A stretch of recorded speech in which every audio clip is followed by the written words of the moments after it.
آج بالآخر قومی اسمبلی نے آئی ایم ایف کی مرضی اور منشا کے مطابق بجٹ منظور کر لیا ہے۔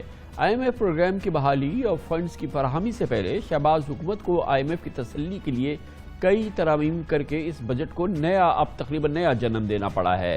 آئی ایم ایف کے مطالبے پر اب وفاقی بجٹ کا حجم 9,500 ارب سے بڑھا کر 9,900 ارب کر دیا گیا ہے، جبکہ ایف بی آر کا ٹیکس ہدف اب 7,004 ارب روپے کے بجائے 7,440 ارب روپے ہوگا۔ آئی ایم ایف نے پاکستان کو مالی سال 2023 کے بجٹ کے لیے ٹیکس ریونیو میں اضافے، اخراجات میں کمی، سخت monetary policy, market based exchange rate, petrol diesel بجلی گیس پر سبسڈی کا مکمل خاتمہ، پیٹرول مصنوعات پر ٹیکس اور لیوی لگانے کی تجویز دی تھی، اور آج فائنانس بل کی شق وار منظوری کے دوران معزز ایوان نے آئی ایم ایف کی ایک شرط کو کثرت رائے سے منوعاً تسلیم کر لیا۔ بڑی مشکل صورتحال ہے یقیناً اس وقت اس حکومت کی، جو اتحادی حکومت ہے، جو کہ اسی آئی ایم ایف کے اسی پروگرام کے ایک حرف کی مخالف تھی اور آئی ایم ایف کو دن رات کوسنے دیتی تھی۔ آج اسی آئی ایم ایف کے اسی پروگرام پہ، اسی ڈکٹیشن پہ یہ تمام اتحادی جماعتیں عمل کرتی ہوئی اور ہاتھ باندھی کھڑی نظر آئیں۔ آج فائنانس بل کے تحت قومی اسمبلی نے پیٹرولیم مصنوعات پر 50 روپے فی لیٹر تک لیوی عائد کر دی ہے۔ البتہ یہ لیوی یکمشت نہیں ہوگی اور بجٹ منظوری کے بعد تنخواہ دار طبقے کے لیے تجویز کردہ جو انکم ٹیکس ریلیف ہے وہ بھی ختم کیا گیا ہے، جو حکومت نے شروع میں دینے کی کوشش کی تھی، اور نئے ٹیکس سلیب کے تحت اب تنخواہ دار طبقے کو پہلے سے زیادہ ٹیکس دینا پڑے گا۔ آج قومی اسمبلی نے 15 کروڑ روپے سے زائد سالانہ آمدن والی کمپنیوں اور افراد پر 1% سے 4% تک انکم سپورٹ لیوی کی بھی توثیق کی، جبکہ 13 صنعتوں پر 10% اضافی سپر ٹیکس بھی منظور کر لیا۔ بجلی کے بلز کے ذریعے دکانداروں سے فکس ٹیکس وصول کرنے کی بھی منظوری ہوئی ہے۔ یہ بات اب سامنے آئی ہے، کئی دوسری حکومتوں کی طرح سے دعویٰ کیا ہے اس حکومت نے بھی کہ وہ نان فائلرز کے گرد گھیرا تنگ کرے گی اور اس حوالے سے نئے اقدامات کیے گی۔ اس فائنانس بل میں ترمیم کے تحت اب ایف بی آر قابل ٹیکس آمدن والے نان فائلرز کی متعلقہ اداروں سے بجلی، گیس اور موبائل کنیکشن منقطع کرا سکے گا۔ یہ بھی تمام دھمکیاں پہلے کئی بار دی جا چکی ہے۔ دیکھنا یہ ہے کہ کیا پاکستان کے tax to G D P ratio کا اضافہ ہوتا ہے یا نہیں۔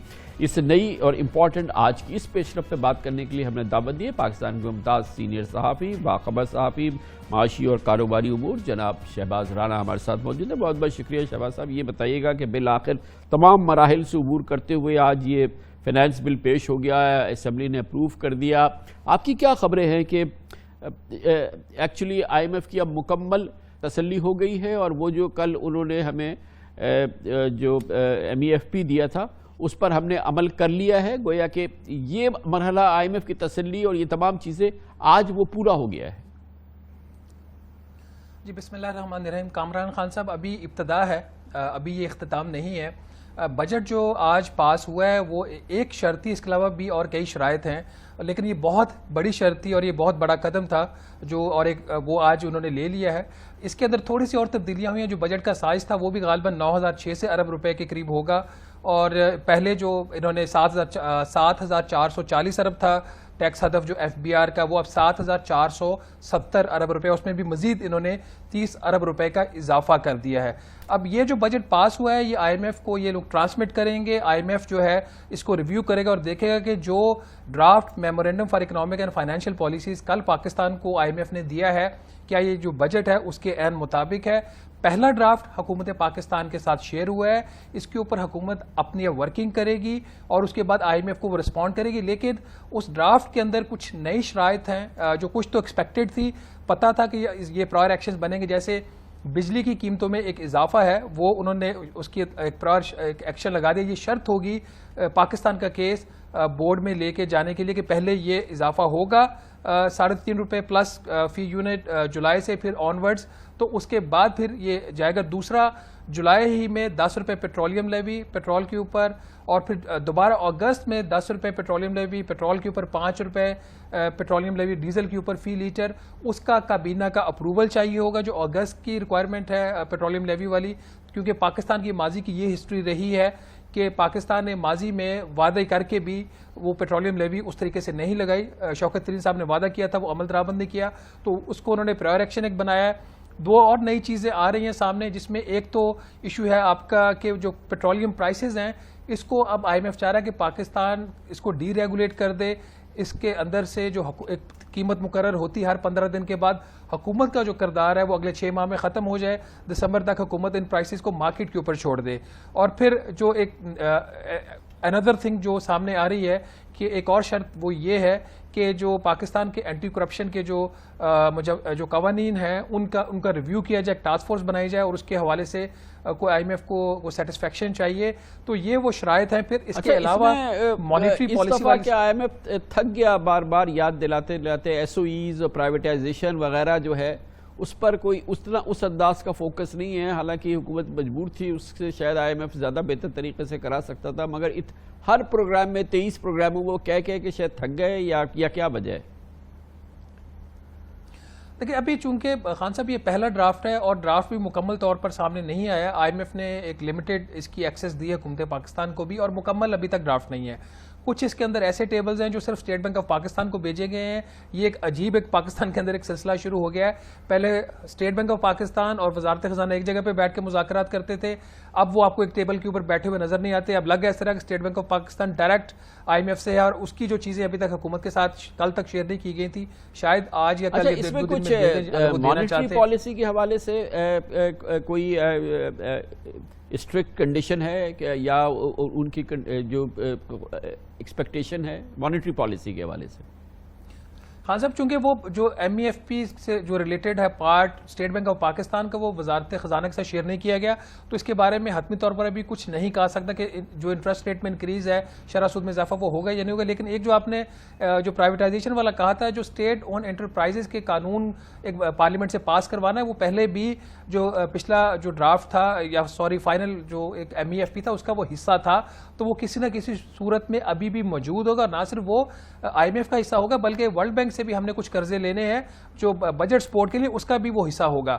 لیکن مسئلہ یہ ہے کہ ابھی اس طریقے سے پاکستان میں نجکاری کا ماحول نہیں ہے حکومت کی. آپ کو پتہ ہے جس قسم کی سیاسی حالات ہیں، ان حالات کے اندر حکومت کے لیے کوئی بڑا فیصلہ کرنا مشکل ہوگا. متحدہ عرب امارات نے بھی جو ایک آفر کی ہے کہ آپ ہمیں مائنورٹی شیئرز دے دیں اس کے بدلے میں کہ ہم آپ کو قرضہ دیں، اس کے اوپر بھی حکومت آگے بڑھتی ہوئی ہمیں نظر نہیں آ رہی، آلدو ان کو پیسے کی ضرورت ہے. تو ابھی پرائیویٹائزیشن کے اوپر جو آپ کا پہلا سوال تھا، اس طرح فوکس اگر یہ کرنا بھی چاہ رہے ہیں تو کر نہیں پا رہے. آلدو جو متحدہ عرب امارات والی آپشن ہے، اس کے اوپر میٹنگز جو ہیں وہ وفاقی حکومت لے رہی ہے. یہ بتائیے گا کہ اس پوری صورتحال کے اندر اب جو اس کی ایک پازیٹیو سائڈ ہے کہ بہرحال بالآخر حکومت نے سبسڈیز ختم کر دی ہیں اپنی انرجی کے حوالے سے، اور یہ تمام چیزیں جو ہیں عوام کے لیے تو اس کمر توڑ ہے، لیکن کسی بھی ملک کی معیشت کے لیے اور اس کے لیے یقیناً یہ ایک احسن قدم ہے، یہ ایک بہتر چیز ہے. اور ان تمام اقدامات کے جو آئی ایم ایف کر رہی ہے، اس سے آئی ایم ایف سے زیادہ تو پاکستان کو فائدہ ہے. آئی ایم ایف کو تو پتہ نہیں کیا فائدہ ہوگا یا نہیں، بالکل نہیں فائدہ. لیکن اس کے کیا فوائد ہیں یا پازیٹیوز ہیں جو کہ ہم دیکھ سکتے ہیں آئندہ آنے والے چند مہینوں میں؟ کامران خان صاحب، اس بجٹ میں مجھے ایک چیز جو اچھی لگی ہے، جو بہت سارے لوگوں کے لیے بری ہے، وہ یہ کہ اس میں ڈائریکٹ ٹیکسز جو ہیں وہ بہت زیادہ ہیں. پہلے ماضی میں ہم دیکھتے ہیں کہ سیلز ٹیکس کے اوپر بہت فوکس ہوتا تھا، تو اس دفعہ جو تقریباً 1000 ارب روپے کے اضافی ٹیکسز لگے ہیں نئے، جس میں سے اگر 400 ارب روپیہ رفلی جو پیٹرولیم لیوی کا 30 سے 50 روپے فی لیٹر کرنے کا، اگر اس کو آپ سائڈ پہ بھی کر دیں، جو ایف بی آر کی حد تک تقریباً 650 ارب روپے کے نئے ٹیکسز لگے ہیں. اس میں 520 ارب ڈائریکٹ ٹیکسز ہیں، جس میں سپر ٹیکس بھی شامل ہے، سیلڈ کلاس کے اوپر بھی ٹیکس شامل ہے، پھر کارپوریٹ کا جو 29% آپ کو پتہ ہے اس کا کارپوریٹ انکم ٹیکس ریٹ ہے، اس کے اوپر 4%. بتائے نا کہ یہ اس کا ایک اینگل یہ بھی ہے نا کہ یہ تو بیچارے وہی لوگ ہیں جو پاکستان کے ایک مٹھی بھر ڈائریکٹ انکم ٹیکس دینے والے لوگ ہیں، انہی کو گلا گھونٹ دیا اس حکومت نے. اور ایک بار پھر وہ جو پوری انڈاکیومنٹڈ اکانومی کا ہمارا ایک میسو جو ہمارا سیکٹر ہے، وہ تو اس کے لیے تو پھر صرف وعدے ہیں یا ارادے ہیں یا کہنا ہے کہ جی ہم ان کو ادھر سے بند کر دیں گے ادھر سے بند کر دیں گے. ان کی تو پھر بھی کھلی چھوٹ ہے نا. یہ بات آپ نے بالکل ٹھیک ہے کہ یہ جو ایک لحاظ سے تو ٹھیک ہے ڈائریکٹ ٹیکسز ہیں، لیکن یہ کس کلاس کے اوپر لگا ہے؟ تو یہ وہی کلاس ہے، میں ہوں، آپ ہیں، یا باقی جو بزنس کمیونٹی ہے اس کے اوپر یہ ٹیکس لگا، کیونکہ ہم تو پہلے ٹیکس دے رہے تھے. اگر ہم 30 روپے دے رہے تھے 100 روپے میں سے، تو اب ہم 40 روپے دیں گے تو ہم دے رہے ہیں. اس بجٹ کے اندر 2-3 چیزیں اچھی نہیں بھی ہوئی. آپ نے اچھی کا پوچھا تھا، وہ میں نے آپ کو بتا دیا کہ انہوں ڈائریکٹ ٹیکسز والی سائڈ پہ گئے. جو اچھی چیزیں نہیں ہوئی جس کے اوپر میری بھی ریزرویشن ہے وہ یہ ہے کہ حکومت جو کیوں لے کے آئی ہے ریٹیلرز کو فکس ٹیکس رجیم میں. حکومت نے قانون کے اندر سے 1 لاکھ روپے تک کی خریداری کے اوپر شناختی کارڈ دکھانے کی شرط کیوں ختم کی؟ حکومت کیوں جیولر سے فکس انکم ٹیکس لینا چاہ رہی ہے؟ حکومت باقی سیکٹر سے کیوں فکس انکم ٹیکس لینا چاہ رہی ہے؟ یہ بہت بڑے سوالیہ نشانات ہیں. آپ نے یہ کائنڈ آف پرپرچول ایمنیسٹی ہوتی ہے کہ کسی ایک سیکٹر کو فکس انکم ٹیکس رجیم میں لے جائیں، اور ارسپیکٹو وہ کیا ارن کر رہا ہے کیا نہیں کر رہا، آپ اسے 10 روپے لے کے 20 روپے لے کے اس کی جان چھوڑ دیتے ہیں. مجھے یہ بتائیے آپ کہ اگر ایک دکان ہے اس کا 30,000 روپیہ مہینے کا بجلی کا بل ہے، اس کے اوپر آپ 3,000 روپے اس کو ٹیکس لے کے آپ یا 5,000 روپیہ ٹیکس لے کے آپ اس کو چھوڑ رہے ہیں، ارسپیکٹو کہ اس کی سیلز کتنی ہے. آپ جانتے ہیں کراچی کے چھوٹے چھوٹے بازاروں کے اندر چھوٹی چھوٹی دکانیں ہیں اور کروڑوں روپے کا کاروبار کر رہی ہیں. اب جیولرز جو ہیں پاکستان کے اندر، اگر ان کی دکان کا رقبہ جو ہے، ان کی جو جیولر شاپ ہے وہ 300 اسکوائر فٹ سے کم ہے، ارسپیکٹو اس کے اندر اربوں روپے کا یا کروڑوں روپے کا سامان پڑا ہوا ہے، اس سے آپ 40,000 روپے ماہانہ ٹیکس لے رہے ہیں. تو اس لحاظ سے آپ بالکل ٹھیک بات کر رہے ہیں. لیکن جو پراپرٹی آپ کا تھا ریئل اسٹیٹ سیکٹر، اس کی طرف حکومت نے ایک قدم بڑھایا ہے، آلدو وہ کافی نہیں ہے. بہت شکریہ. شہباز رانا ہمارے ساتھ موجود تھے. اس کے ساتھ ہی ہمارے آج کے پروگرام کا اختتام ہوتا ہے. کل آپ سے پھر ملاقات ہوگی انشاءاللہ. کل تک کے لیے کامران خان کو اجازت. اللہ حافظ. ناصر.